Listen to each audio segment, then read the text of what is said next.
So in today's video, we're going to be talking about narcissistic pathological liars, what they are and why these people lie.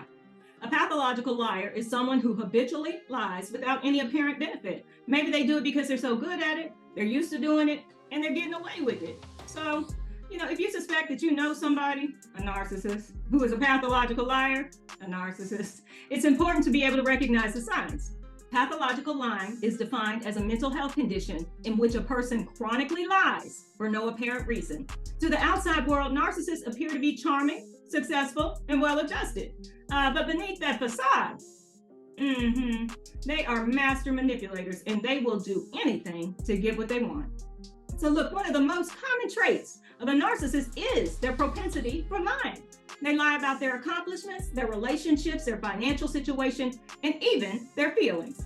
They may also lie about their age, their qualifications, their job, their relationships, basically anything and everything. These pathological liars, they're convincing, and their lies can have very devastating effects on the people around them, but they don't care.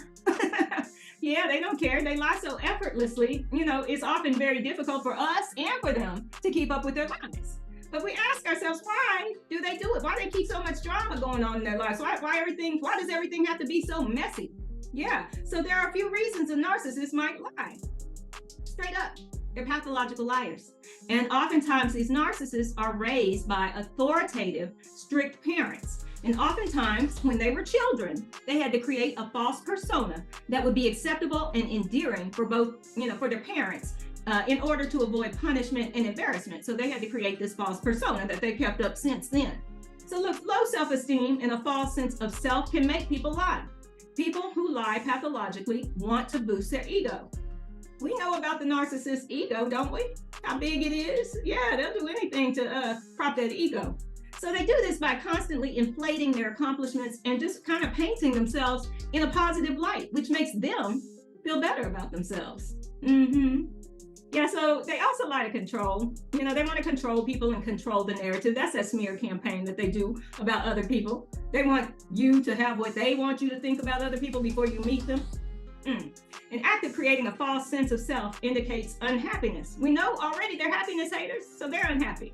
So here are some of the common lies that narcissists tell, and I'm going to translate it for you. Number one, I would never lie to you.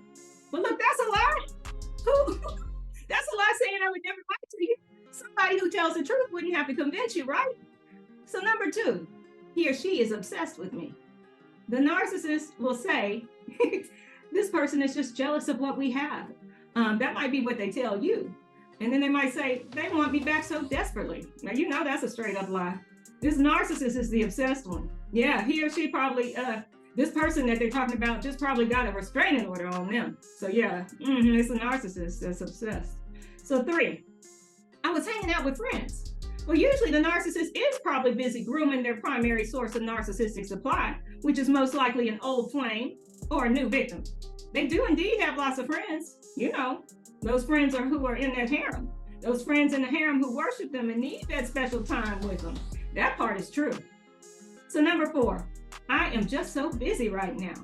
What they mean is, I'm busy sleeping with so many people, over the weekend, and then taking out my various sex buddies on the weeknights and flirting with anything and everything that moves in my spare time. I simply just don't have the time to invest in you while I'm entertaining so many others. Yeah. So number five, it is crazy how much we have in common. Yeah, they say that.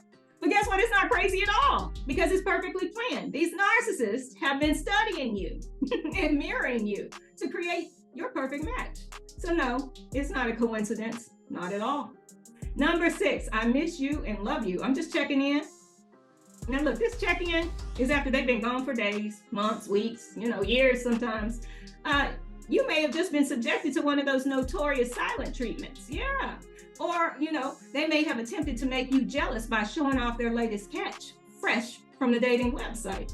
Yeah, but in reality, they're just checking to see if they're still significant in your life. Yeah, and that maybe you still miss them and will allow them to come back. That's what the check-in is. Number seven, cheating is morally wrong. Yeah, cheating is morally wrong if you're doing it. But when it comes to the narcissist, there are very different standards. Yes, it's not the same as for you and for the narcissist. They will expect for you to, and they'll expect and demand complete loyalty and transparency from you. However, for them, however, for them, they can carry on numerous sexcapades, treat you like a side piece, or lie about the fact they already committed to somebody else while they're stringing you along for money, for sex, for companionship, for praise, whatever you have to offer them. Yeah, that's what that means. So look, number 8, they mean nothing to me. You're my one and only. Well, the narcissists, they get bored when they're in long-term relationships. It doesn't matter, married, not married, whatever. They love to create love triangles. Yeah, it's that triangulation, so that people will compete for their time and attention.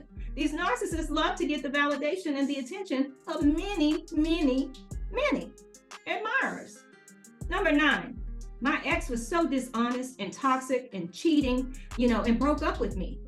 Now look, this narcissist is doing some damage control by convincing you, the new supply, that you should pity them, feel sorry for them, because that old ex did them so damn wrong. And now, that they're with you, you can teach them what real love is. Don't do them like that. They don't want to be hurt again. The truth is that this narcissist is the one who caused all the pain. The narcissist was the toxic, the dishonest, the cheating one. But guess what? You're not going to figure that out till the relationship you have with that narcissist is over. Because they are going to tell that same lie to the next person. But only this time, they're going to be talking about you. Isn't that something? The narcissist was likely cheating.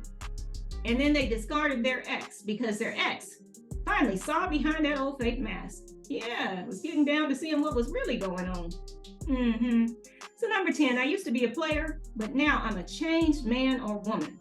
I've seen the light. I want to be in a meaningful relationship and have a life partner. You, baby, you.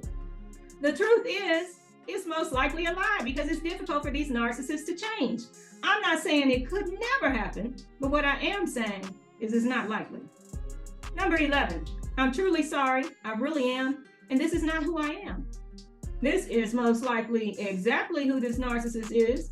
They're just apologizing so they can get this discussion over with and make you think they really want to change and that this was just a momentary lapse or they were going through some kind of phase. That's what's true.